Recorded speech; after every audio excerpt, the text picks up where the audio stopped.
আমি যদি বলি বাংলাদেশ আর্চারি ফেডারেশনের প্রেসিডেন্ট হিসেবে আমি বলব সাকসেসফুল টুর্নামেন্ট আমরা অনুষ্ঠিত করেছি এবং শতভাগ সাকসেসফুল হয়েছে। ওয়ার্ল্ড আর্চারি এশিয়া যদি আমরা বলি তাহলে আমরা বলবো, আমি আন্তর্জাতিক পক্ষ থেকে বলছি, মানে ফেডারেশন পক্ষ থেকে, যে আমাদের এই শব্দ দূষণ এটা আসলে আর্চারির জন্য সহায়ক না। শব্দ দূষণের জন্য এখানে শব্দ নিয়ন্ত্রণ পার্টিশন দিতে হবে, ওটা দিলে হয়তো আমাদের আর্চাররা আরও ভালো রেজাল্ট করতে পারবে। ময়নার ভাগার নিয়ে কালকে একটা আলোচনা হয়েছে, এটা নিয়ে আসলে ময়নার ভাগার যদি আমি একটা কথা বলি, আবার উস্কানিমূলক কথা বলা আবার ঠিক না।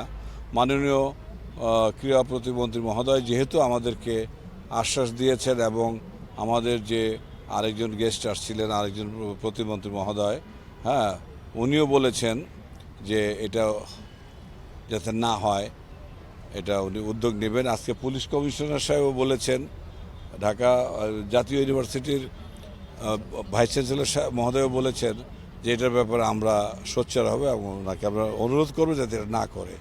এরপরে যদি করে তাহলে বাকিটুক আমি আমার আর্চারদেরকে কোনো অবস্থাতেই বিশৃঙ্খল হতে দেই নাই, দিবও না। আমরা প্রতিবাদ জানাবো ভিতর থেকেই, খুব ভদ্রোচিতভাবে আমরা প্রতিবাদ জানাবো যে খেলাধুলার জন্য সুষ্ঠু পরিবেশ দরকার, ভালো রেজাল্টের জন্য সুষ্ঠু পরিবেশ দরকার।